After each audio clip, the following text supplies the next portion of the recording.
মুসলমানদের ছোঁয়াতে যদি এটা হয়, বলো লালকেল্লা কার বাপের, কুতুব মিনার কার বাপের, দিওয়ানি আম দিওয়ানি খাস কার বাপের?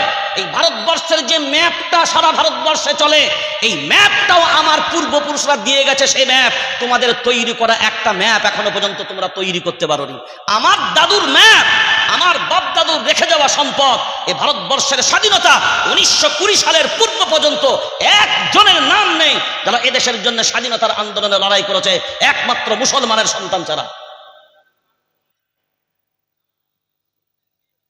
আর যারা বর্তমানে কেন্দ্রীয় ক্ষমতায় আছেন, এর নিচু লেভেল থেকে উঁচু লেভেলের বংশ পরম্পরার একটা নাম যদি দেখিয়ে দিতে পারে, ভারতবর্ষের স্বাধীনতার আন্দোলনের নাম ছিল, আমাদের বাই চ্যালেঞ্জ রইল, একটা নাম যদি দেখিয়ে দাও, বরঞ্চ দায়িত্বহীন কণ্ঠে বলতে পারি, এই ভারতবর্ষের জাতীয় পতাকা পুড়িয়ে ছারখার করেছে, ছুঁড়ে ফেলেছে, এর অপমাননা যারা করেছে এই ভারতবর্ষের আরএসএস দালাল তারা। আজকে কিছু হলেই মুসলমান সন্ত্রাস। এই কয়েকদিন আগে দিল্লির বিস্ফোরণ কাণ্ড ঘটলো লালকেল্লার সামনে, মিডিয়া ফলাও করলো কি, মহিলা ডাক্তার, পুরুষ ডাক্তার, 4 জন 5 জন, সব কটা ডাক্তার। বাপরে বাপ, মিডিয়ার মুখের সামনে হাত দেওয়া যায় না। আমরা চুপচাপ ছিলাম, কারণ যতক্ষণ পর্যন্ত প্রকৃত দোষী, কারণ এর উপরে আমাদের কোনো সমর্থন, সন্ত্রাসের সাথে আমাদের কোনো সমর্থন আছে? কোন সন্ত্রাসী হামলার সাথে আমাদের সম্পর্ক নেই, আর ইসলামের সাথেও সম্পর্ক, বরঞ্চ সব সন্ত্রাসী হামলার আমরা পরিপূর্ণ নিন্দা করি। এর সাথে ইসলামের সম্পর্ক নাই। কেন নাই? আইবি ডিআইবি গোয়েন্দা বিভাগের জানা দরকার। শুধু বললে হবে না, আপনাদেরকে কোরআন সম্পর্কে জানতে হবে। এই জাতি কোন কিতাব নিয়ে চলে, এই জাতি কার কথা নিয়ে চলে। মায়ার নবী মদিনাওয়ালা ছিলেন তো দয়ার নবী, মায়ার নবী মদিনাওয়ালা হলেন তো রহমাতাল লিল আলামিন। তোমরা তার সম্পর্কে কটু বাক্য বলো, আর কোরআনুল কারীম এ স্বীকৃতি দিয়েছে, তোমাকে দেখতে হবে না। আইবি ডিআইবি গোয়েন্দা বিভাগ, তাদের জানা দরকার।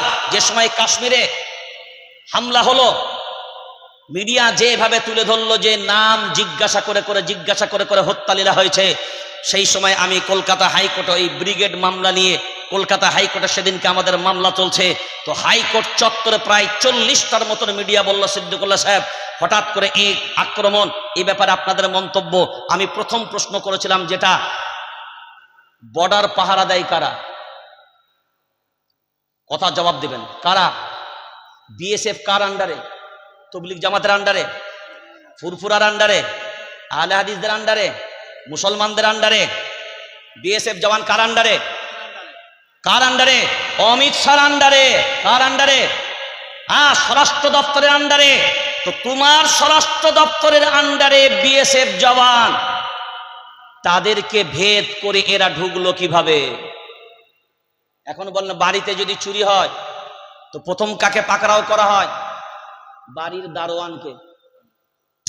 বাড়ির দারোয়ানকে, বাড়ির দারোয়ানকে। কারণ তুমি দারোয়ান থাকা অবস্থায় বাড়িতে চুরি হলো কেন? আজকে ঘুষপেটিয়া এসআইআর করতে চাচ্ছেন, দেশের ভোটার লিস্ট বের করবেন। তো বিহারের ভোটার লিস্টে নির্বাচন কমিশনারের লিস্টের সাথে ভোটারের মিল নাই কেন? কয়েকদিন আগেই কলম পত্রিকায় বের হলো, 19টা পরিবারের একটাই বাপ। কটা? এখন চিন্তা করেন, এখন অন্যান্য পরিবারের ছেলেরা তো বলবে আমার বাপ তাহলে কোথায় কত কি কালকার করেছে, বুঝতে পারেন নাই? 19টা পরিবারের বাপ একটাই। একটা নির্বাচন কমিশন ভারতবর্ষের গণতান্ত্রিক ধর্মনিরপেক্ষ রাষ্ট্রের একটা ভোটার লিস্ট এখনো পর্যন্ত স্বচ্ছভাবে বের করতে পারে না, আর তারা বলে স্বচ্ছ ভারতবর্ষ গড়বে।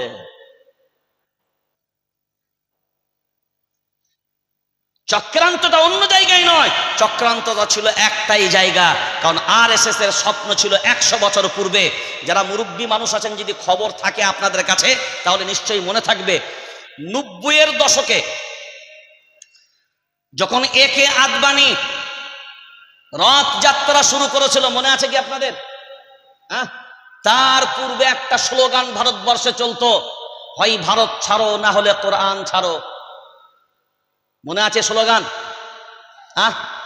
হ্যাঁ, হয় হিন্দুস্তান নতুবা পাকিস্তান। এই স্লোগান তখন তাদের ছিল, তাদের স্বপ্ন ছিল তখন থেকে, চক্রান্তের বেড়াজাল তখন থেকে তারা বুনছিল। ওই স্বপ্নটা পূরণ করার জন্যে আজকে মেশিন একটা কেন্দ্রে বসিয়ে দিয়েছে, রিমোটটা কিন্তু তাদের হাতে রেখে দিয়েছে। তারা যেভাবে রিমোট কন্ট্রোল করে সরকার সেভাবে চলতে বাধ্য হয়। কিন্তু এটা আমাদের ভারতবর্ষে এই ধর্মনিরপেক্ষ রাষ্ট্রে এটা আমরা কেউ বুঝতে পারি না। এখন চিন্তা ভাবনা করে দেখেন, আসল চক্রান্ত ছিল সব ঘুষপেটিয়া ঢুকেছে। কি ঢুকেছে? তো ঘুষপেটিয়া যদি ঢুকলো, তো ঘুষপেটিয়া ঢুকলো কোন দিকে? নিশ্চয়ই বর্ডার দিয়ে ঢুকেছে। তো বর্ডার দিয়ে যদি ঢোকে, বিএসএফ জওয়ান তো তোমাদের তত্ত্বাবধানে, তাহলে যদি বিচার প্রথম করতে হয় ঘুষপেটিয়ার ব্যাপারে, তো প্রথম বিএসএফ জওয়ানদের দুর্বলতার জন্য বিচার হতে হবে। আর তাদের দুর্বলতার বিচার করতে গেলে যার তত্ত্বাবধানে বিএসএফ জওয়ান চলে, তাহলে হেড অব দ্য ডিপার্টমেন্টকে আগে, কথা বুঝতে পারেন না, একটা অফিসিয়ালি চেয়ারম্যান তার দপ্তরে থাকে, তো চেয়ারম্যানের আন্ডারে ওই অফিসের কোনো স্টাফ কোনো কাজে যদি ভুল করে, এখন অপরাধ কাকে ধরা হবে? ডেপুটেশন কাকে দেবেন? চেয়ারম্যানকে। ধরা হবে কাকে? চেয়ারম্যানকে। জবাব দেবে কে? চেয়ারম্যান। তাহলে আজকের আমাদের প্রথম প্রশ্ন প্রথম হবে, বিএসএফ এর জওয়ান বর্ডার পাহারা দেবার পরেও, তার কাটার ঘেরা থাকার পরেও ঘুষপেটিয়া ঢুকলো কেমন ভাবে? এ জবাব অমিত শাহকে প্রথম দিতে হবে। বুঝতে পারেন নাই কথা?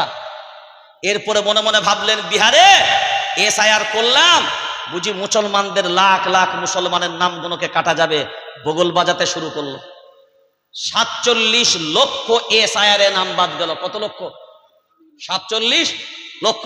ওরা মনে করলে এবার তো গোপ পালিশ করবো আর নাকে সরষের তেল দিয়ে ঘুমাবো, কারণ 47 লক্ষ যখন নাম বাদ গেছে, এতগুলো মুসলমান বাদ যাওয়া মানে এবার সংখ্যাটা আমরা অনেকটাই আয়ত্তে নিয়ে আসতে পারবো।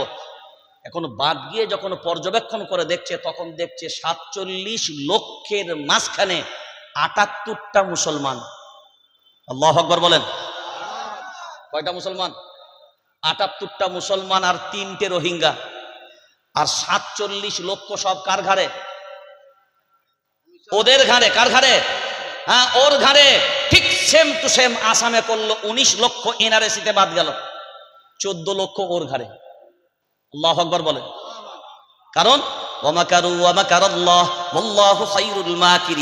আল্লাহ বলেন, শয়তানের সব চক্রান্ত আমি আল্লাহ ব্যর্থ করে দি।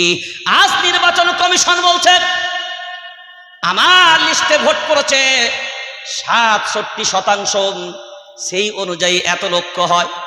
আমার হাতে ভোটার লিস্টে যা দেখলাম এতজন ভোটার আছে, তাহলে যত লক্ষ ভোট পড়ার কথা, এখন হিসাব ফিরিয়ে দেখছি তার থেকে এত লক্ষ বেড়ে গেল কি করে? তাহলে বোঝা গেল কয়দিন পূর্বে আইলা মুহাম্মদ যখন তোমরা বের করলেন, ওই সময়টা ছিল ভোট চুরির একটা মারাত্মক রমরমা এই ভারতবর্ষের জমিনে চলছিল। হাই মুসলমান, সেখানেও তুমি পিছিয়ে গেলে। কারণটা তুমি কোনোদিন মূল্যায়ন করনি। যে সময় ভোট চুরির অভিযোগ উঠল, সেই সময় এই সরকার ক্ষমতায় আসার পরে এই ভোট চুরির অভিযোগটাই এত বড় কোণঠাসা ছিল, অন্য কোনো মামলাতে কোণঠাসা ছিল না। কারণ গণতান্ত্রিক রাষ্ট্রে এই একটা অভিযোগ কিন্তু মারাত্মক ছিল। একটা মেয়ে 35 বার ভোট দিয়েছে। একটা বাপ যদি 19 জনের বাপ হতে পারেন, এখন চিন্তা ভাবনা করে দেখেন, লক্ষ লক্ষ ভোটার লিস্টে কারা কারা ডবল ডবল 3 ডবল ভোট দিয়েছে, ভোট কিভাবে চুরি হয়েছে। এবার অনেকে বলছে ভোটের জালিয়াতি, বলছে আমরা এই এসআইআর করে লোক গণনা শুদ্ধ করব, ভোটার লিস্টটা শুদ্ধ করব। তাহলে আজকে তোমার যদি মনে হয় এসআইআর করে ভোটার লিস্ট শুদ্ধ করব, তাহলে এর আগে যারা ভোট দিয়েছে ওরা যদি ভুয়া ভোটার হয়, তাহলে তাদের ভুয়া ভোটে যারা মন্ত্রী হয়েছে, জোরে বলেন, এইগুলো তাহলে আগে এসআইআর এর নাম বাদ দিবার আগে ওই ভুয়া মন্ত্রীদের নামগুলো প্রথম বাদ হওয়া। জোরে বলেন। কিন্তু কথা বলবে কে? আওয়াজ তুলবে কে? হাইরে মুসলমান, জীবনে কোনোদিন ভাবনা চিন্তাই করি না। শিখ ভাই 5 লক্ষ তারা ময়দানে নামলো কৃষি বিল নিয়ে। 1 বছর আন্দোলনের ময়দানে উইকেটে টিকে থাকলো নট আউট। 750 জন মানুষের জীবনের কুরবানির বিনিময়ে 1 বছর আন্দোলন করে কৃষি বিল প্রত্যাহার করতে বাধ্য করিয়েছে। কত লক্ষ বললাম? 5 লক্ষ মানুষ কৃষি বিল প্রত্যাহার করতে বাধ্য করালো। হে মুসলমান, তুমি ভারতবর্ষের জমিনে 40 কোটি বাস করো, একবারের জন্য মূল্যায়ন করলে না। 40 কোটি বাস করার পরেও, সব ডকুমেন্টস দলিল থাকার পরেও বাবরি ঠেকাতে যদি পারলে না, সিএএ এক ঠেকাতে পারলে না, এনআরসিও ঠেকাতে পারলে না। এবার 2025 ওয়াকফ অ্যামেন্ডমেন্ট বিল, যেটা স্বাধীনতার পরে সব থেকে ভয়াবহ বিল, এটা এখনো পর্যন্ত মুসলমান মূল্যায়ন করতে পারেনি। আমি আজকে কারেন্ট ওয়াকফ বোর্ডের চেয়ারম্যানকে কারেন্ট ডেপুটেশন দিই কিন্তু আপনার কাছে আজকে আমি ঢুকলাম।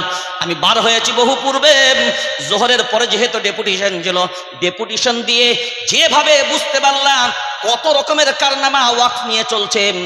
আজ মসজিদ মাদ্রাসা আর নিরাপদ নয়।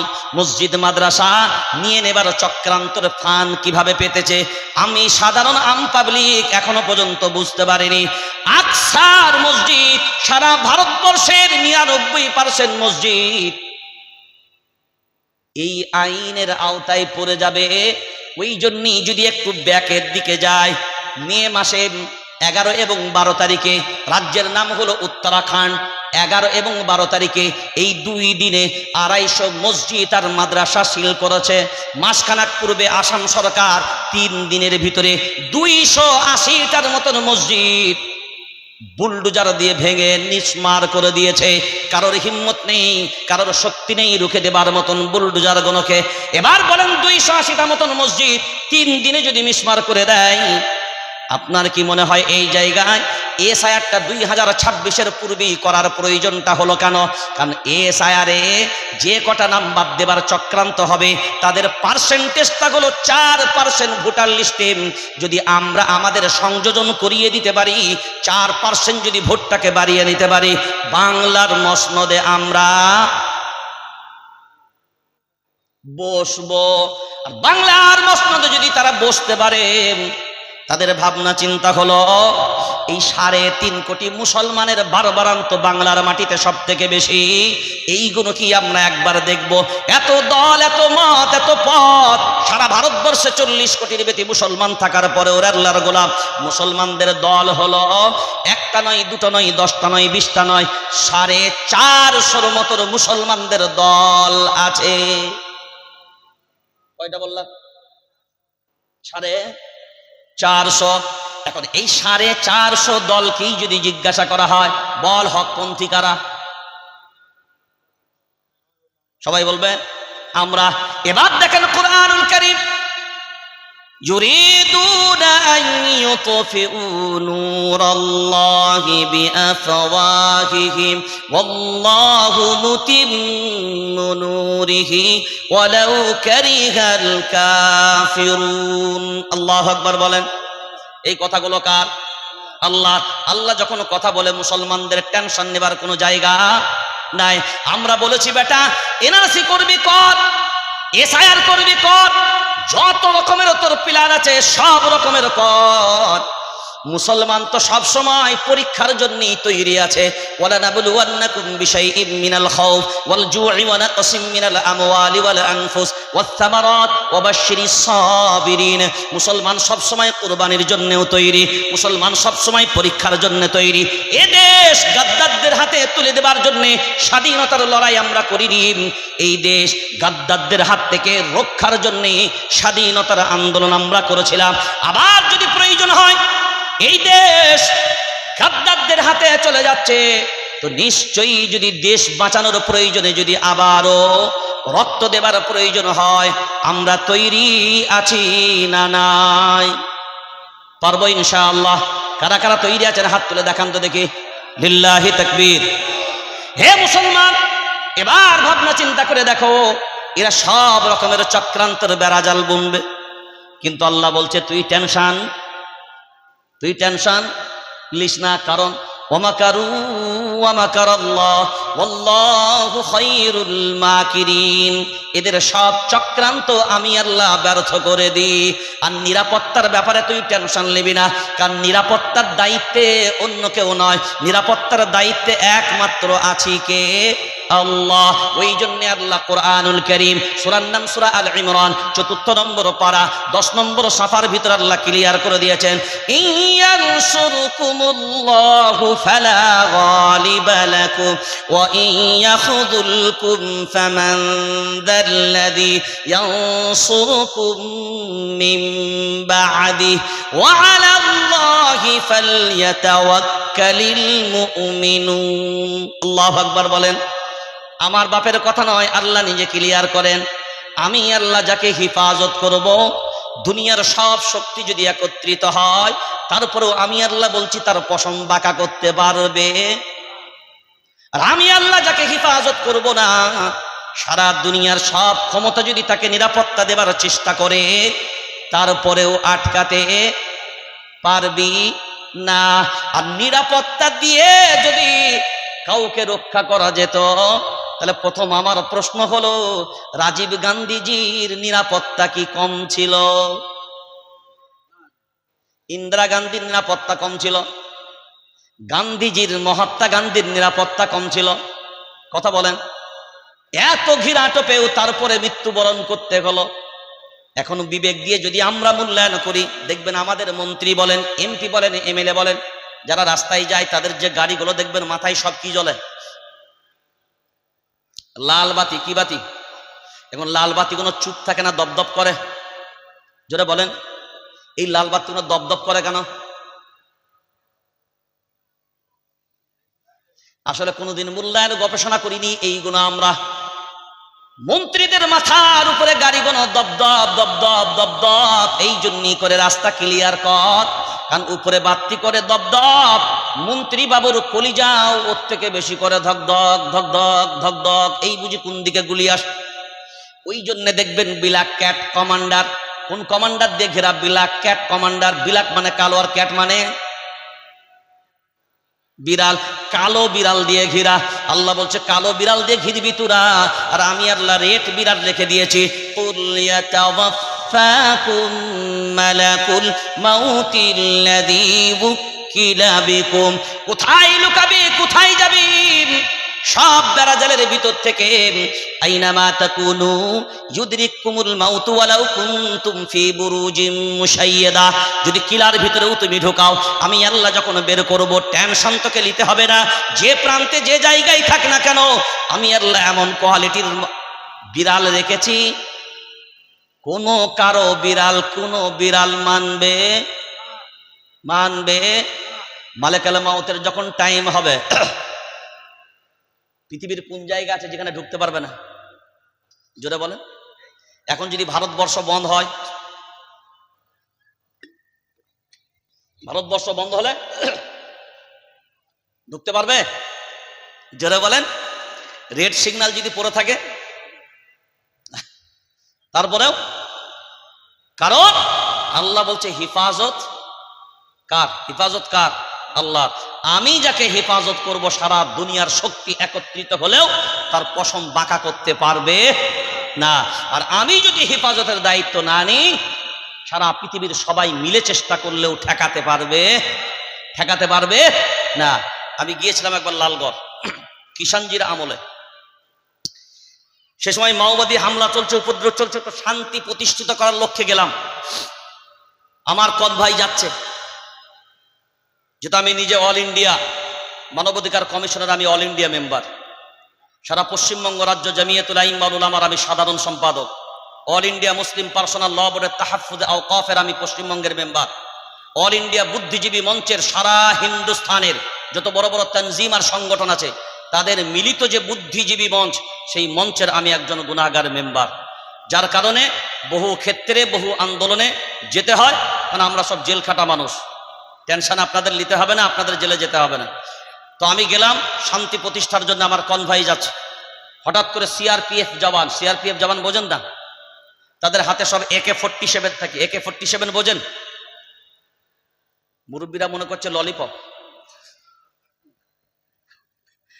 AK-47 মানে কি ললিপপ মনে করছেন নাকি? হ্যাঁ, AK-47। তো CRPF জওয়ান আসরের পর সন্ধ্যা ঘনিয়ে আসছে, সেই সময় CRPF जवान हमार कॉन्वॉय अटके दिलो, आप अंदर नहीं जा सकते। मैंने पूछा क्यों? नहीं, आपके परमिशन नहीं है, हमारे DG का ऑर्डर है। फिर मैंने बोला मैं कलकत्ता से ऑर्डर लेकर आया हूँ लाल बाजार से, इसलिए हमें जाना है, हम जाएंगे, हमारे पास परमिशन है। वो एक ही जीत नहीं, हमारे DG का ऑर्डर है, आप अंदर नहीं जा सकते। मैंने फिर भी बोला, एक तो चांदी খসকে গেছে এমনিতেই, আর তারপর ওই রকম সন্ধ্যা হয়ে যাচ্ছে মাওবাদীর সময়, এবার আমাদের কনভয় লোকদেরকে নিয়ে বেরোতে হবে, এটাও একটা বিরাট প্রেশার, টেনশন হচ্ছে। আর সে জায়গায় ওরকম শুরু করেছে, আমরা বলে জানে তো দো, ও বাটা দেখি খেপে গেছে, মদ খেয়ে আছে, তো AK-47 এখানে লাগিয়ে দিয়েছে। হ্যাঁ, এই যে জায়গাটা দেখে নেন, সিনাটা লাগিয়ে দিয়ে বলছে अगर आप जाने की कोशिश करेंगे तो फिर चला देंगे। ও যখন বেটা বলে তো কোরআন ওয়ালারা তো এমনি গরম, তোর থরি না গোলাম করি, ওয়ালাম ইয়াখশা ইল্লাল্লাহ, থরি না তোর ভয়, কারণ আমার কিসমতে যদি গুলি থাকে কারোর বাপের হিম্মত নেই আটকে দেবে, আমার কিসমতে যদি জেলের ভাত থাকে কারোর বাপের হিম্মত নেই আটকে দেবে, আমার রিজিক যেখানে আল্লাহ আমাকে পৌঁছাবে সেখানে। লাগিয়ে দিয়ে বলছে চালা দেঙ্গে, আমারও গেল চাঁদি গরম হয়ে, আমরা চালা না, मना किसने किया, चलाने वाला तुम हो मगर बचाने वाला मेरा रब है। और ये भी समझ लो, बंदूक के अंदर जो गोली है, बंदूक तुम्हारा है मगर बंदूक के अंदर जो गोली है वो मेरा रब का गुलाम है। तो तुम चलाओ तो सही। আল্লাহর ইহসান, এখানে বসে আপনাকে শুধু রোমাঞ্চকের জন্য বলছি না, আল্লাহর ইহসান, বন্দুক সরে গেল, রাস্তা খুলে গেল, আলহামদুলিল্লাহ ভিতরে ঢুকে গেলাম, আল্লাহু আকবার বলেন। তখন আমার মনে পড়লো ছোট্টবেলায় যখন দ্বীনি তালিম রিসালা পড়া হতো, ওখানে একটা ঘটনা, আল্লাহর নবীর জানি দুশ্মন সম্পর্কে একটা ঘটনা ছিল, যে আল্লাহর নবী সাল্লাল্লাহু আলাইহি সাল্লামের বুকের উপরে চেপে বসলো দানি দুশ্মন, তলোয়ার, খোলা তলোয়ার হাতে নিয়ে। আর প্রশ্ন হলো, মোহাম্মদ এবার তোকে কে বাঁচাবে বল, নাউযুবিল্লাহ। আল্লাহর নবী সাল্লাল্লাহু আলাইহি সাল্লাম হেসে হেসে বলেছিলেন আমার আল্লাহ। তো ওই জানি দুশ্মনের হাতের তলোয়ার কাঁপতে কাঁপতে নিচেই পড়ে গিয়েছিল। ওই দৃশ্যটা আমার সেই সময় মনে পড়ে গিয়েছিল যে আল্লাহর নামের শক্তি, হকের শক্তি কত বড় হতে পারে। সে বেটাও ঘাবড়ে গেছে, চালানা, কারণ ওর চালানোর অর্ডার, ওরা থমকাতে পারে, ধমকাতে পারে। হ্যাঁ, অনেক সময় ওদের অভ্যাস থাকে বিশ্বাসও করা, কারণ পুলিশকে একটু বিশ্বাস করা যেতে পারে, ওদেরকে ও উদর ঘাড় বুদর ঘাড়ে চাপিয়ে দিয়ে সাইজ করে দেবে। তো দুনিয়ায় আপনি যদি দাঁড়িয়ে থাকেন হকের ওপরে, তো নিঃসন্দেহে আল্লাহ সহায় হবেন, আল্লাহর সাহায্য থাকবে, কোনো টেনশন ঈমানওয়ালাদের নাই। কারণ তার দলিল কোথায় পাবেন? এই কুরআনুল কারীম নিজেই আল্লাহ বলেছেন। ওই যে বললাম হেফাজতের মালিক আল্লাহ, দায়িত্ব যদি আল্লাহ একবার নিয়ে নেয় কোনো টেনশন নাই। আল্লাহ বলেন ঈমানওয়ালা হবে যারা, আল্লাহু ওয়ালিয়ুল্লাযীনা আমানু, ঈমানওয়ালা হবে যারা, আমি আল্লাহ আমার বন্ধু হবে তারা।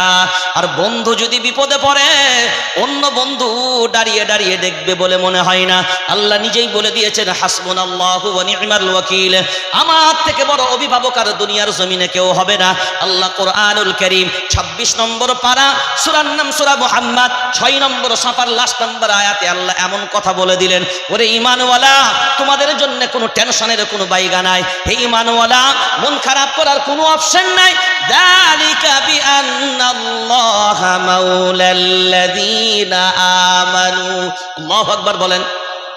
এই কথাটা যদি আমরা দিলের ভিতরে গেঁথে নিই, যালিকা বিআন্নাল্লাহা মাওলাল্লাযীনা আমানু, ওরে দুনিয়াতে ঈমানওয়ালাদের অভিভাবক কেউ নাই, কেউ নাই। ঈমানওয়ালাদের অভিভাবক যে আমি আল্লাহ, আমি ছাড়া কেউ নয়। এখনো বলেন অভিভাবক মানে গার্জেন। আপনার বাড়ির গার্জেনের, আপনার বাড়ির পরিবারের যদি কোনো আপদ বিপদ হয়, টেনশন কার? জোরে বলেন। গার্জেনের, টেনশন হলো অভিভাবকের। এবার ভারতবর্ষের জমিনে মুসলমান টেনশনে থাকবে। আল্লাহ বলছেন ঈমানওয়ালারা টেনশন নিতে হবে না। এর দলিল কোথায় পাবেন? আল্লাহ বলছেন আমার কাছ থেকে নিয়ে নে। কোরআনুল কারীম সূরার নাম সূরা আল ইমরান ৪ নম্বর পারা ৬ নম্বর সাফার ভিতরে আল্লাহ বলেন ওয়ালা তাহিনু ওয়ালা তাহজানু ওয়া আনতুমুল আ'লাউনা ইন কুনতুম মুমিনিন। আল্লাহু আকবার বলেন। ইন কুনতুম মুমিনিন, যদি তোমরা মুমিন হও তোমাদের কোনো টেনশন নাই, তোমাদের কোনো চিন্তা নাই, কারণ তোমাদের অভিভাবক কোনো দুর্বল নয়। আর একটা জিনিস মনে রেখে দিতে হবে, ঈমানওয়ালাদেরকে আল্লাহ দুনিয়ায় ছেড়ে দিয়ে একাকী ছেড়ে দেয়নি। আল্লাহ নিজেই বলে দিয়েছেন টেনশন নাই। মায়ার নবী মদিনাওয়ালা সিদ্দিক আকবরকে নিয়ে মক্কা থেকে যখন মদিনায় হিজরত করছিলেন, সও গুহার ভিতরে যখন তেনারা অবস্থান করলেন, মক্কার বেঈমানগুলো গুহার মুখ দিয়ে যখন উকি বেড়ে দেখল, সিদ্দিক আকবরের চোখ দিয়ে পানি, ভয় খেয়ে গেলেন, এই বুঝি বেঈমান না আমাদেরকে দেখে নেবে। মায়ার নবী মদিনাওয়ালা বলেন আবু বকর টেনশনের কোনো জায়গা নাই, বেঈমানরা দেখে নিলেও কোনো টেনশন নাই, এই জন্যই চিন্তা নেই, আমি আর আপনি এখানে একা নয়। ওয়ালা তাহজান ইন্নাল্লাহা মা'ানা, আমাদের মাঝখানে আর একজন আছেন, আর তিনি অন্য কেউ নয়, তিনি হলেন আল্লাহ। হে মুসলমান, তুমি বুক ফুলিয়ে বলো तेरे साथ तेरा रब नहीं मगर मेरे साथ मेरा, अरे बोलो ना, मेरे साथ मेरा रब है। हाँ तेरे साथ तेरा रब नहीं मगर मेरे साथ मेरा रब है, और जिसके साथ उसका रब है उसका क्या गम है। তুমি নিজেকে এত দুর্বল ভাবো? हम ओ ईंटा नहीं, हम ओ ईंटा नहीं जो दीवारों से टूट जाए, हम तो ओ पत्थर हैं जो पहाड़ों से भी टकरा जाए, फिर भी कोई पहाड़ नहीं जो हमें तोड़ सके। हिंदुस्तान तो क्या दुनिया में भी किसी माई का लाल नहीं जो मुसलमान को दुनिया से मिटा सके। हिम्मत नहीं। युरीदून अन युत्फिउ नूराल्लाहि बिअफवाहिहिम वल्लाहु मुतिम्मु नूरिहि ওয়ালাউ কারিহাল কাফিরুন। সারা পৃথিবীর সব জালিম, সব তাগুত শক্তি যদি ঐক্যবদ্ধ হয়, তাদের দ্বারাই তো দূরের কথা, তার 14 গোষ্ঠীকেও যদি লাগায়, তারপরেও আমি আল্লাহ বলছি ইসলামের একটা পশম পর্যন্ত বাঁকা করতে পারবি না। তো এত রকমের কথা আল্লাহ সব বলেছেন, তারপরেও কি টেনশন হয়? এ কথা বলে টেনশন, চিন্তা। আমি গত বছর ত্রিপুরায় গেলাম, তো ত্রিপুরায় যাওয়ার পরে একটা জায়গায়, যেটা আমি ত্রিপুরায় প্রচুর যাই, তো যাওয়ার পরে একটা মাহফিলে আমাকে মাহফিল করতে দেবে না, সেনাবাহিনী बीएसएफ जवान। सिद्दीकुल्लाह यहां महफिल नहीं कर सकते, तो महफिल वाला बोलो क्यों नहीं, उनके लिए परमिशन नहीं है। এবার আমি অলরেডি ত্রিপুরায় পৌঁছে গেছি, সঙ্গে সঙ্গে 8 ঘন্টা মাহফিল শুরু হবার 8 ঘন্টা পূর্বে পুরো কারফিউ পর্যন্ত পুরো একদম AK-47 নিয়ে পুরো মিলিটারি লাইন দিয়ে দাঁড়িয়ে গেল, এবং সঙ্গে সঙ্গে ওদেরকে অর্ডার দিল মাইক খোলো, যা আছে সবগুলো ভিতরে গোটাও। আমাকে বললো হযরত কোনো অবস্থায় আপনি ভিতরে আসবেন না। তো আমি তাদেরকে বললাম, সব দেখি মন মেজাজ খারাপ, তো লাস্টটাই বললাম ভাই এমন কোন রাস্তা আপনাদের আছে যেটাতে কারফিউ নেই?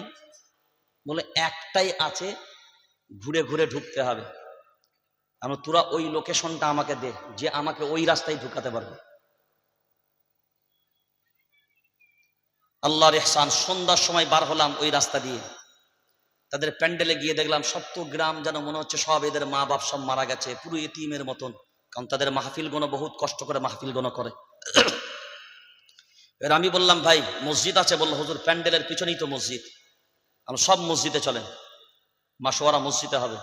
মসজিদে বসলাম, বসার পর আমি বললাম মসজিদের মাইক আছে? বলে হ্যাঁ হুজুর মাইক আছে। আমরা মসজিদের মাইকে এলান করুন, কলকাতা থেকে হুজুর এসছে, দোয়ার মজলিস হবে। কি হবে? জলসা হবে না, কি হবে? দোয়ার মজলিস হবে। ইলান করে দিতে মানুষ দেখলাম 10-15 মিনিটের মধ্যে একদম ভিড় দিয়ে একদম মসজিদ ভরে গেল। আমি বলি আলহামদুলিল্লাহ, ওরা নতুন মসজিদ করবে, বেচারা মসজিদটাও ওদের বানানো দরকার, ওদের একটা চিন্তা ভাবনা ছিল। তো সেখানে বসে এমনিতে বায়ান করতুন 2 ঘন্টা। তো আমি বললাম এখানে মসজিদের মাইকি বায়ান হবে। এবার যারা কারফিউতে যারা সেনাবাহিনী দাঁড়িয়ে, তারা মনে করলো মসজিদে এদের নামাজ চলছে। মসজিদে প্রার্থনা চলছে, এরা অনেক কিছু করতে পারে মসজিদে, কারণ আর তো জলসার মাইক নাই। তোর কোন মাইক? আমি বললাম সিদ্দিকুল্লাহ, তোর নসিব খুলে গেছে, চালা তুই। আর সেই দিনে যে বিষয়গুলো আল্লাহ জুবান দিয়ে বের করেছে, বহু ওলামায়ে কেরাম, ওদের ওদিকের একটা সিস্টেম হলো দারুণ ভালো লাগে, ওদের স্টেজগুলো না পুরো ওলামায়ে কেরাম ভর্তি থাকে। ওই জন্য আপনার আলোচনা করতে অনেক মজা লাগবে, অনেক মজা লাগে, অনেক ভালো লাগে।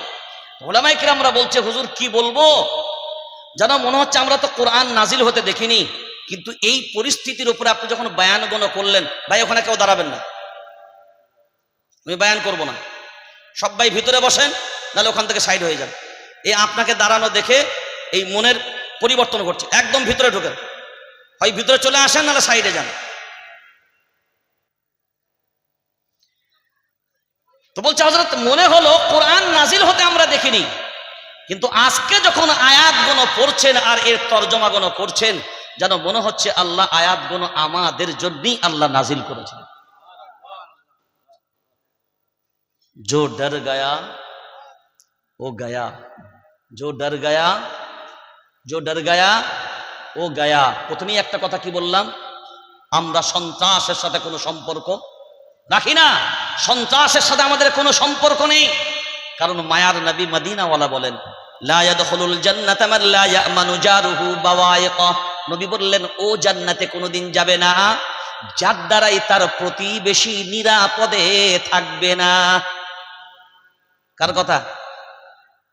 কার কথা? নবীজি বলছেন ও জান্নাতে যাবে না যার দ্বারাই তার প্রতিবেশী নিরাপদে থাকবে না। আজকে কি আমাদের দ্বারাই আমাদের প্রতিবেশী নিরাপদে থাকে? এ ওর বাঁশ দেবার জন্য ঘুরে বেড়াচ্ছে, কে কার কত বাঁশ দিতে পারে এ চিন্তা ভাবনা আমাদের। ভাই ভাইয়ের দুশ্মন, ভাই ভাইয়ের দুশ্মন, বাপ বেটার দুশ্মন, মা মেয়ের দুশ্মন। একবার 3 মেয়ে জায়গা জমি ভাগ বাটরার জন্যে মাকে ধরে মার দিয়েছে। কাকে মার? কার উপরে হাত তুলেছে? মায়ের উপরে দিয়ে থানায় চলে গেছে বিচার। তো থানা থেকে বলছে অন্তত সিদ্দিকুল্লাহ সাহেবকে তারা ডাকুন বিচারে। তো আমাকেও ডেকেছে। তো বড়বাবু বলছে, স্যার বিচারটা আপনি থেকে করেন, আমরা কেউ হাত দেবো না। আমি, স্যার প্রথম কথা হলো কোনো জায়গা জমির বিচার হবে না, প্রথম বিচার হবে মায়ের গায়ে হাত উঠেছে কেন, এর বিচার আগে প্রথম করুন। আমি চিন্তা ভাবনা করে দেখলাম মানুষ কত নিচেই নামলে, আরে তুমি তো মরার পরে যাবে কোথায়? ওইটুকু জায়গা। আমার পূর্বে ইবাদত ভাই বলছিল, আলহাকুমুত তাকাসুর হাত্তা যুরতুমুল মাকাবির। মাকাবির, হ্যাঁ, খুব ভালো করে চিন্তা ভাবনা করে দেখবেন। এই মোবাইলের একটা শেষ সীমা আছে, এইখান থেকে এই পর্যন্ত লম্বা, এর থেকে বেশি এটা হবে? মোবাইলের একটা সাইজ তো আছে, এই সাইজ কতটা? এই এতটাই, এর চওড়া এতটাই। আপনার জিন্দেগি এই মোবাইলের যেমন সাইজ, আপনার জিন্দেগিরও একটা সাইজ আছে। কি আছে? একটা সাইজ আছে। এবার ধরুন এইদিকে এইদিকে এইদিকে করতে করতে এরকম লম্বা একটা ছুঁচ মতন বেরিয়ে আছে। এই লম্বা যে ছুঁচ মতন বেরিয়ে থাকে, মোবাইল তার নিজস্ব সাইজে আছে, ঠিক কথায়। এইটা হলো মানুষের চাহিদা, কারণ তার আয়তনের বাইরেও মানুষের চাহিদা পূরণ হয় না, বা কবর যাওয়া পর্যন্ত তার আশা পূর্ণ হয় না। এবার চিন্তা ভাবনা তো আমাদের দরকার এই জন্যই যে আল্লাহর ইচ্ছাই ছাড়া অন্য কিছু। তবে হ্যাঁ, এই যে ক্ষমতায় মোদিবাবু আছে, এটা কি আল্লাহ কোরআনে বলে নাই? এবার তো টেনশনে পড়ে যাবে, মোদিবাবুর কথা কোরআনে আছে কি কথা? হ্যাঁ, অমিত শাহ হবে, মোদি বাবু আসবে, শ্রী শ্রীধর দামোদর মোদি মহাশয় তিনি আসবেন। এইভাবে স্টিম রোলার চলবে, একের পরে এক সব কোরআন উল্লেখ করেছে। কোরআনুল কারীম সূরার নাম সূরা তাওবা 10 নম্বর পারা 12 নম্বর সাফা, ইল্লা তানফিরু ইউআযিবকুম আযাবান আলীমা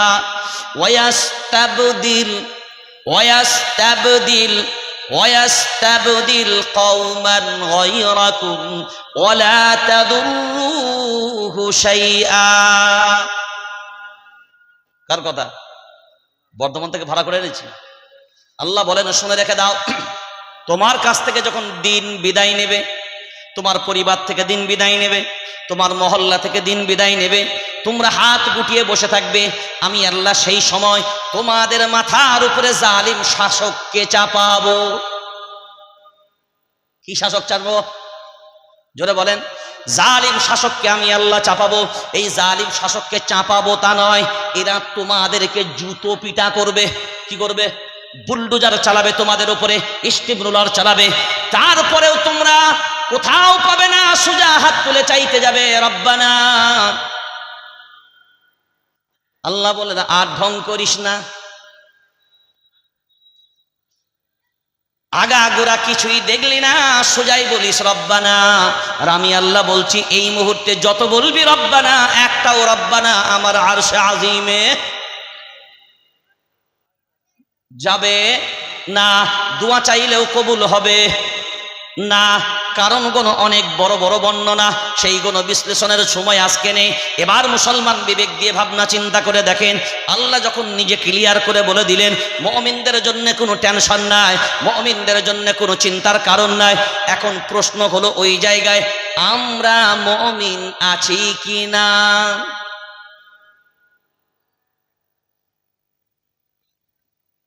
এবার লক্ষ্য করে দেখেন, ওই যে কথাটা বলছিলাম কয়েকদিন আগে দিল্লিতে বিস্ফোরণ ঘটলো, মনে আছে না? খেয়ে ফেলেছেন?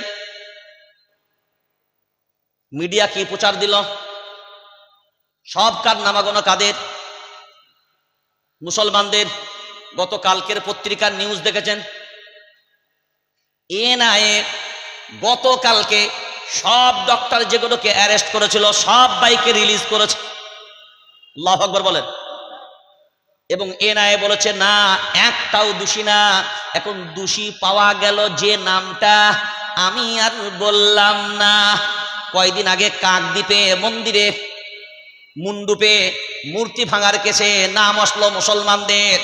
তারপরে পুলিশ ইনকোয়ারি করে বলল একটা মুসলমান না, নাম আসলো যেটা সবাই জানেন সেটা বেলডাঙ্গা মুর্শিদাবাদ। সেখানেও মূর্তি ভাঙার পিছনে যারা নাম আসলো মুসলমান, ইনকোয়ারির উপরে ধরা পড়লো যারা, একটাও না। সব লিস্ট বাই লিস্ট আমাদের কাছে জমা। এখন এইগুলো মুসলমান কখনো করে না, কারণ মুসলমান এই নোংরামিতে অংশগ্রহণ করতেই পারে না। কারণ আল্লাহ কুরআনুল কারীমে বলেছেন, ওয়ালা তাসুব্বুল্লাযীনা ইয়াদউনা মিন দুনিল্লাহ ফায়াসুব্বুল্লাহা আদওয়াম বিগাইরি ইলম। অন্যের দেবদেবীকে তোমরা গালি দেবে না। অন্যের দেবদেবীকে যদি গালি দেওয়া না যায়, অন্যের দেবদেবীকে ভাঙা কি করে যায়?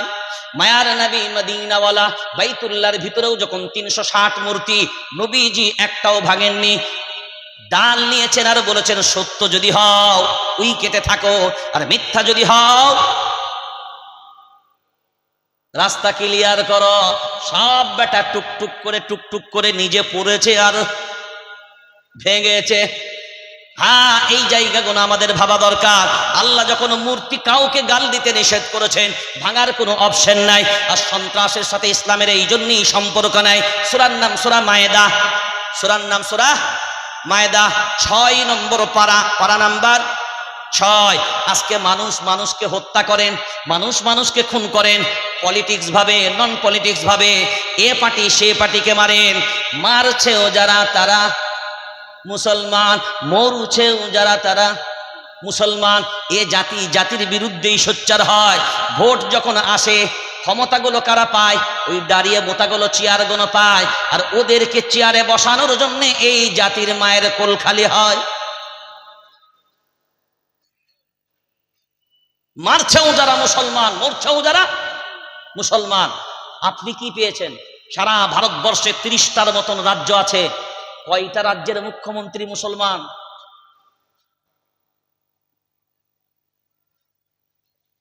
মূল্যায়ন করেন, এই ভাবেন। কিন্তু জনসংখ্যার নিরিখে সারা ভারতবর্ষে 140 কোটি জনসংখ্যার মাঝে মুসলমান একক সংখ্যায় 40 কোটির উপরে।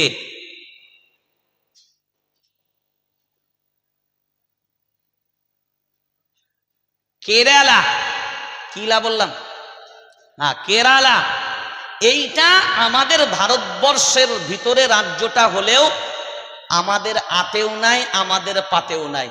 ওদের ঈদ, ওদের রমজান সব সৌদির সাথে হয়। কার সাথে হয়? সৌদি যেদিন রোজা করে ওরাও সেদিন রোজা করে, সৌদি যেদিন ঈদ করে এরাও সেদিন ঈদ করে। কিন্তু ভারতবর্ষের ম্যাপে থাকার কারণে এ দেশের মাটিতে আছে। এই কেরালার মুখ্যমন্ত্রী এরা মুসলমান হয়। এবার বলেন, একটা রাজ্যের মুখ্যমন্ত্রী যদি মুসলমান না হয় তো আপনার মায়া, আপনার দয়া কারোর হবে? কথা বলেন, হবে কারোর? কারণ নিজের মায়ের দরদ আর সৎ মায়ের দরদ কি কি কি কি কতটা আলাদা। সে একটা গ্রামে একটা সৎ মা এসছে, জানেন, নিজের মা মারা গেছে, তো সৎ মা এসছে, তো সৎ মা এসছে, বাচ্চা ছেলেটা ছোট ছেলে। তো সৎ মা আসার পরে সাধারণত আমরা জানি সৎ মা মানেই বদমাইশ হবে, ছেলেকে অত ভালোবাসবে না, এটাই স্বাভাবিক। সেই সৎ মাটা আসার পরে একটা নজির তৈরি করে দিয়েছে, মানে ওর যে সৎ ছেলেটা, এই ছেলেটাকে একবারও নিচেই ফেলে না, ঝাঁট দিচ্ছে পিঠে বেঁধে রেখে, রান্না করছে ছেলেটাকে পিঠে নিয়ে। পাড়ার সমস্ত বউরা বলছে, ইরি বাবা, নিজের মাও কোনোদিন এমন ছেলেকে একবারও ফেলবে না এমন নয়, ই কি সৎমা এলো রে বেচা। এদের জন্য তো আমাদের নিজের মা যারা আমরা, আমাদের প্রতিও মানুষের সন্দেহ ডানা। তো পাড়ার মেয়েরা জানবেন, আমি কিন্তু আপনাদের পাড়ার মেয়েদের কথা বলছি না, মানে পাড়ার সাধারণত মেয়েদের একটা অভ্যাস হয়, ওই পাড়াতে ওর থেকে ভালো গুণের বউ যেন আর না আসে, মানে সব মানুষ যেন তারই প্রশংসা করে। তো সব বউগুলো একদিন দেখেন লিডারশিপ হয় না মেয়েদের মধ্যে, হ্যাঁ এখন গ্রুপ টিম চলছে, গ্রুপ লোন গ্রুপ টিম। তো ওদের যে গ্রুপ লিডার সে বললে, চ একবার সবাই মিলে যাই তো দেখি এত দরদ সৎ ছেলের উপরে কি করে হয়।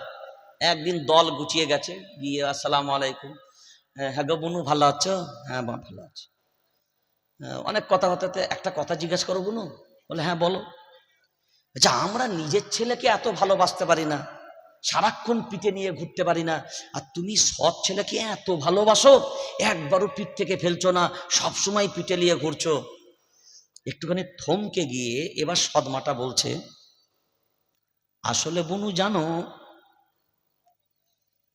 এই যে সারাক্ষণ পিঠে নিয়ে থাকি তো তার কারণটা হলো আমি ওকে চোখে দেখতে পারি না, তাই পিছনে পিঠে রেখে দিই। কিসের জন্য? দেখতে পারি না তাই পিছনে রাখি। এ জাতি মনে মনে ভাবলো, দেখবেন সিমুই করবেন, গোশ কষা করবেন, আরো রান্না করবেন, তেজপাতা দেন না, তেজপাতা, হ্যাঁ তেজপাতা কিসের জন্য দিচ্ছেন? খুশবু করার জন্য। কিসের জন্য? তেজপাতা মনে করলো আমার কি সম্মান গো, কি মর্যাদা আমার, সিমুইয়ে আমি, কষাতে আমি, পোলাওয়ে আমি, বিরিয়ানিতে আমি। ও মনে করে আর অহংকার আর টিকলো, ভাললো না, এরা মনে করলো বিশাল ব্যাপার। এখন যখন খেতে বসবেন, চাপ যখন সামনে আসবে, পোলাও যখন সামনে আসবে, ক্ষীর যখন সামনে আসবে, তেজপাতাটাও পাতে পড়বে। বুকে হাত রেখে বলেন, কয়জন তেজপাতাটা চিবিয়ে খাবে? জোরে বলেন। কি করবেন? তুলবেন, নর্মাল ফেলবেন না, কি এমনিও ফেলবে না, মানে ওর গায়ে যেটুকু লেগে আছে সেটাও ছাড়া হবে না, ভালো করে চেটে তারপরে ডাস্টবিনে। এ জাতি তেজপাতা হয়ে গেছে। বুট দখল করাতে এ জাতি দরকার হবে, চেয়ার দখল করাতে এ জাতি দরকার হবে, ঝান্ডা ধরার সময় এ জাতি দরকার হবে, আর এ জাতিকে দেবার সময় কথা বলেন না কেন? চেটে ফেলে দিবে। দিয়েছেন কি? দিয়েছেন কি? দিলেন কি? কোনদিন মূল্যায়ন করেছেন? আজকে কেন্দ্রের ক্যাবিনেট মন্ত্রীতে বসে আছে যারা, একটা মুসলমানের নাম নেই। কয়টা বললাম? একটা মুসলমানের নাম নেই। কাদের কারণে? আমাদের কারণে। কারণ দুশ্মন বাইরে না, আমাদের ভিতরেই তো আমাদের গাদ্দার লুকিয়ে আছে। আমরা দেখতে পাই না এগুলোকে, এগুলো মূল্যায়ন করতে পারি না। আমরা যদি মূল্যায়ন করতে পারতাম, দেখতে পারতাম, বুঝতে পারতাম, আমাদের সব প্রশ্নের জবাব আমাদের সামনে খুলাসা হয়ে যেত। তাহলে আল্লাহ বলেন মুমিনদের জন্য কোনো টেনশন, জোরে বলেন, টেনশন নাই। এখন প্রশ্ন হলো মুমিন কারা? এবার আল্লাহ বলছে থাম একটু, এবার দাঁড়া। সবাই তো বলে আমি ইমানদার, আমি ইমানদার, আমি ভালো, আমি ভালো, আমি ভালো। আল্লাহ বলছেন আমি যাকে বলে দেবো একমাত্র সেই হবে ভালো। কে তবলি, কে ফুরফুরা, কে দেওবন্দি, কে বেরেলি, কে হানফি, কে শাফি, একবারের জন্য নয়। আল্লাহ বলছেন শোন, তোরা আজকে এই পরাজিত হচ্ছিস কেন? কেন বাবরি ঠেকাতে পারলি না? ওয়াক অ্যামেন্ডমেন্ট বিল পাস হয়ে গেল, তোদের চেতনা এখনো পর্যন্ত ফিরল না। তারপরে উম্মিদ পোর্টাল, উম্মিদ পোর্টাল জানেন তো? এই উম্মিদ পোর্টালের খবর আছে? মসজিদ কমিটির লোক কারা আছেন? মসজিদ কমিটির লোক আছে না নাই? কবরস্থান কমিটি, ঈদগাহ কমিটি, ঈদগাহ কমিটি, কবরস্থান কমিটি, মসজিদ কমিটি। 5ই ডিসেম্বর পর্যন্ত আপনার জেল থেকে বাঁচার মেয়াদ। উম্মিদ পোর্টালের আওতায় যদি মসজিদ, কবরস্থান, ঈদগাহ যদি না আপলোড করতে পারেন, 5ই ডিসেম্বরের পরে কেন্দ্রীয় সরকার 160 অ্যাক্ট অনুযায়ী অ্যাকশন নেবে। মাতওয়াল্লি সেক্রেটারিদের নামে এফআইআর হবে, 2 বছর জেলের ভাত খেতে হবে।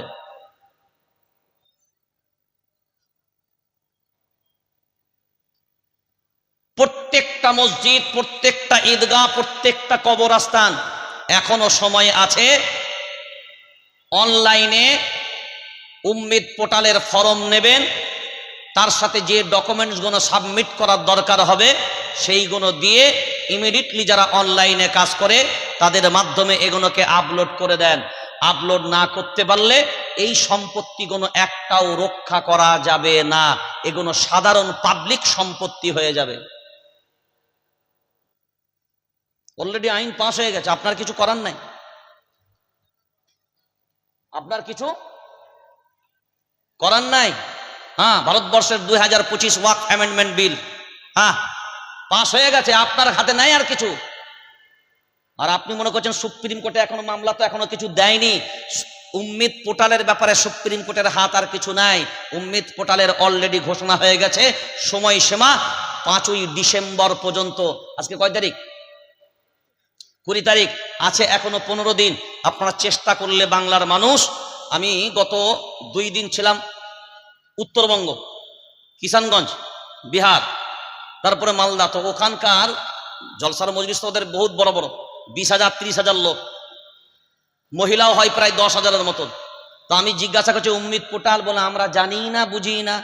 আমি তাহলে এবার তোমাদের থামলাবে কে? আজকে ওয়াকফ বোর্ডের চেয়ারম্যানকে আমি বললাম যে আপনারা বলছেন আমরা প্রচার করেছি, প্রসার করেছি, উত্তরবঙ্গে একজন কেউ বোঝেই না, জানেই না যে এই উম্মিদ পোর্টাল বলে কি আছে। তো আপনাদের প্রচার বাড়াতে হবে। ওরা বলল আপনারা এটা হাতে নেন, আপনারা চেষ্টা করুন যাতে করে জাতি অন্তত এইগুলোকে রক্ষণাবেক্ষণ করতে পারে। আমাদের পারিবারিক কবরস্থান আছে, পাবলিক কবরস্থান আছে, এগুলো আমরা কোনোদিন মূল্যায়ন করি না। মনে হচ্ছে যা কবর দিকে যা, মনে কোনো কবর হবে যা। এই কবরস্থানগুলো পাবলিক প্রপার্টি হয়ে যাবে, আর কবরস্থান থাকবে না যদি এইগুলো রেজিস্ট্রেশন ভুক্ত না হয়। অলরেডি ওয়াকফ বোর্ডও এ কথা বলে দিয়েছে, আর কেন্দ্রীয় সরকার এ আইন অলরেডি পাশ করে নিয়েছে। আর সুপ্রিম কোর্টে যে মামলাগুলো আছে সেই মামলাগুলো স্টে অর্ডার পেয়ে বসে আছে, কিন্তু এখনো পর্যন্ত অর্ডার হয়নি, আর অর্ডার হবে। এতে কি মোবাইলে ক্যামেরা চলছে নাকি? হ্যাঁ, ক্যামেরাটা ঘোরান একটু, একবার অন্যদিকে ঘোরান। না, স্টপ করুন, একবার রেকর্ডিং স্টপ করুন।